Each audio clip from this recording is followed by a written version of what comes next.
A young Georgia High teenager's life cut short during a tragic incident, just 2 days away from the school's first 1A state championship in 25 years. Well, tonight a family in town are in mourning as new details surface about the death of a Manchester high school football player. 11 Alive's Latasha Givens is in Meriwether County, about 90 miles west of Atlanta. Latasha, this investigation is certainly weighing heavily on the hearts and minds of that entire community. That's right. Good evening, Faith and Jennifer. From the unexpected death of Brandon Smith, to the football team not winning the state championship game last night, the heartbreak here is just compounding for the Smith family and the community as a whole. Brandon, sweet Brandon. What happened? What happened? Standing in the alley where his body was found, Neil Rush Wilkins has heartbreaking questions about the death of a student she's mentored since he was in the 6th grade. He was a good child.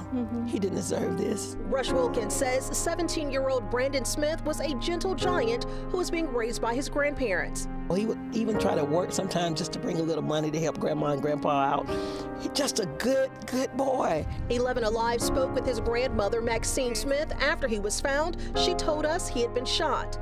Well, it's just a sad situation, and we really, our hearts go out to the family. And Manchester Police Chief Greg Couch says he's awaiting autopsy results to determine Brandon's cause of death, but officers suspect others could be involved. Foul play was suspected, so we contacted the GBI, and they are taking the lead in the investigation. Last night, Brandon's teammates paid tribute to him before playing in the state championship game, coming up just a single point short. It's added to the sadness settling around the small town. It hurts, and you're going to cry, and you're going to remember him. Rush Wilkins says she's praying for his family and the Manchester community. But I told this family, every time you think of Brandon, know that God is going to allow something good to come out of this. The police chief says GBI agents are in town today actively working with their officers on this case, and we're told a vigil is being planned for Brandon later this week. We'll bring you those details as well as the results from the autopsy report as soon as we get them. Back.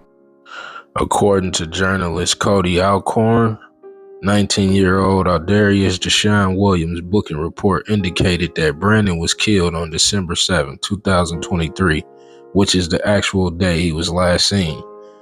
Williams was arrested last night at 7:10 p.m.